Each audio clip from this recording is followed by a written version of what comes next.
Hello everyone, আজকে নিয়ে এসেছি একটা রেসিপি যেটার নাম হলো চিকেন ভর্তা। সবার পছন্দের জিনিস। তো তার জন্য লাগছে পেঁয়াজ, কাঁচা লঙ্কা, আদা, রসুন, টমেটো। সেটাকে আমি খুব ভালো মতো করে পেস্ট করে নিয়েছি, একটা মিহিন পেস্ট বানিয়ে নিয়েছি।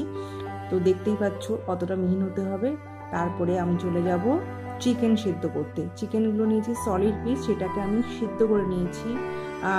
সিদ্ধ করার কিছু দিইনি, সামান্য নুন আর গোটা গরম মশলা দিচ্ছি। গোটা গরম মশলা না দিলেও হয়, শুধু নুন দিয়েও সিদ্ধ করা যায়। আর এখানে তারপরে সিদ্ধ করার পর একটু ঠান্ডা করে নিয়ে সেটাকে আমি হাত দিয়ে এভাবে ছিঁড়ে নিয়েছি। তোমরা ফর্ক দিয়েও করতে পারো অথবা হাত দিয়ে ছিঁড়ে নিতে পারো। আর এটা চিকেনের যে সিদ্ধ করা জলটা, স্টকটা আমি রেখেছি। তো তারপরে লাগছে 3টে সিদ্ধ করা ডিম। এটা আমি রান্নার শেষে ইউজ করব। তো এখন কড়াইতে তেল বসিয়ে দিয়েছি, সেটা ভালো মতো গরম হয়ে গেছে। এবার আমি এর মধ্যে মশলাগুলো দিয়ে দেব। তো পেস্টটা আমি করেছি সেটা আমি প্রথমে দিয়ে দিলাম। দিয়ে এটাকে আমি খুব ভালো মতো করে কষাবো যতক্ষণ পর্যন্ত এর একটা কাঁচা গন্ধ না চলে যাচ্ছে, ততক্ষণ পর্যন্ত এটাকে আমি আস্তে আস্তে কষাতে থাকবো। গ্যাসের ফ্লেমটা থাকবে লো টু মিডিয়াম। তো আমি ঢাকা দিয়ে দিয়ে অনেকক্ষণ ধরে এটাকে আস্তে আস্তে জাল দিয়ে দিয়ে কষিয়ে কষিয়ে রান্না করব। ততক্ষণে এটা হচ্ছে, ঢাকা দিয়ে দিলাম। এর মধ্যে আমি রেডি করব কাজু, চারমগজ আর টক দই দিয়ে একটা পেস্ট, যেই পেস্টটা আমার এই রান্নাতে খুবই স্বাদ বাড়াবে। তো এইটা আমি পেস্ট করে সাইড করে রাখলাম। এবার ঢাকনাটা খুলে একটু কষিয়ে নিই, যাতে তলায় না লেগে যায়, সেটাও খেয়াল রাখতে হবে। খুব ভালো মতো করে কষাতে লাগবে। দেখতেই পাচ্ছো উপরের দিকে তেল ছেড়ে এসছে আমার। তো এটা আরেকটু কষতে দেবো। ততক্ষণে আমি যেসব বাকি মশলাগুলো আছে সেগুলো এক এক করে দিয়ে দিচ্ছি। দিলাম নুন পরিমাণ মতো, তোমাদের আন্দাজ মতো তোমরা নুন দেবে। তারপর দেবো হলুদ। এটাও সবাই আন্দাজ মতোই বুঝতে পারছো, যে যেরকমভাবে ইউজ করবে রান্নার পরিমাপ যতটা থাকবে সেই মতো করে দিতে হবে। দিয়ে দিলাম আমি এখানে জিরে গুঁড়ো, তারপরে দেব ধনে গুঁড়ো আর একটু কাশ্মীরি লঙ্কা গুঁড়ো। এটাও অপশনাল, কেউ যদি না দিতে চাও দিও না, শুধু কাঁচা লঙ্কাতেই রান্না করতে পারো। আমি কিন্তু শুধু কাঁচা লঙ্কাতেই রান্না করি, তাও একটু কালারের জন্য আমি এখানে কাশ্মীরি লঙ্কা গুঁড়োটা ইউজ করব। তো এটা আমি দিয়েছি একটু কালার আসার জন্য। তো এটা দিয়ে ভালো করে এটাকে মিক্স করব।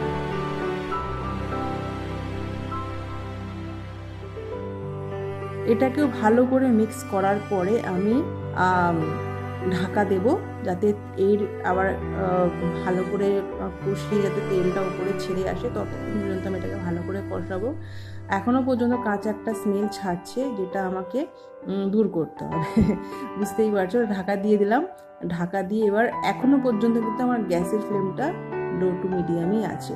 তেল ভালো মতোই ছেড়ে দিয়েছে, আর যেটা এখন মনে হচ্ছে পারফেক্টই আছে আমার কাছে। এইবার আমি এর মধ্যে চিকেনগুলো অ্যাড করে দেবো। আচ্ছা, এ কে কোথা থেকে আমার ভিডিওটা দেখছো একটু আমাকে কমেন্ট করে জানিও। যদি আমার ভিডিও ভালো লাগে অবশ্যই লাইক, কমেন্ট অ্যান্ড একটু শেয়ার করে দিও, সাপোর্ট করো আমাকে। আর অবশ্যই আমার চ্যানেলটাকে সাবস্ক্রাইব করো। তো এই চিকেনগুলো আমি দিয়ে দিলাম। এবার এটাতে ভালো মতো করে আমি কষাবো যতক্ষণ পর্যন্ত না এটার মাখো মাখো ব্যাপারটা একটা এসে যাচ্ছে। চিকেনের মধ্যে মশলাগুলো খুব ভালো মতো করে মেশাতে হবে। তো একটু মিশিয়ে নিই ততক্ষণে আমি ভালো করে, তোমরা দেখতে থাকো।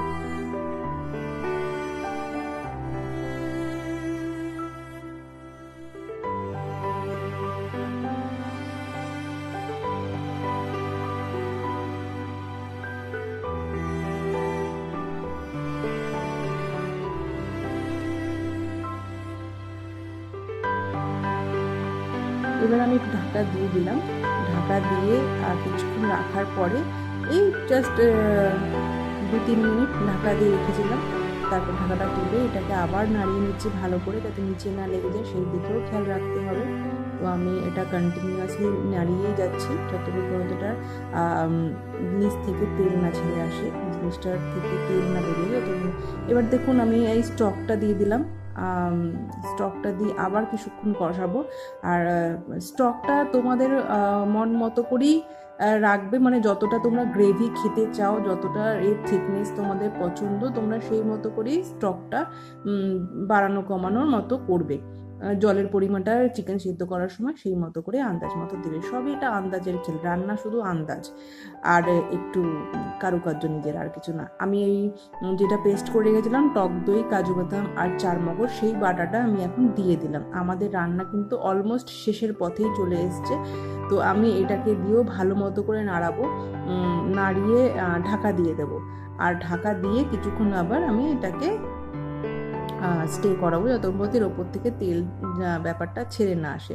আমার কিন্তু চিকেনের কালারটা এতক্ষণ ভালো ছিল, কিন্তু কাজু আর চারমগজ দেওয়ার ফলে কিন্তু কালারটা একটু সাদা সাদা মনে হচ্ছে ক্যামেরাতে, বাট রিয়েলে কিন্তু এরকম না, কালারটা খুবই ভালো ছিল। আচ্ছা, এবার আমি গরম মশলা দিয়ে দিলাম। গরম মশলা দিয়ে একটু নাড়া দিলাম, চিনি দিলাম তার পরিমাণ মতো, যে যার মতো আন্দাজ মতো চিনি দেবে। কেউ যদি চিনি না খেতে চাও সেটাও স্কিপ করতে পারো, সেটা তার যার যার ব্যাপার।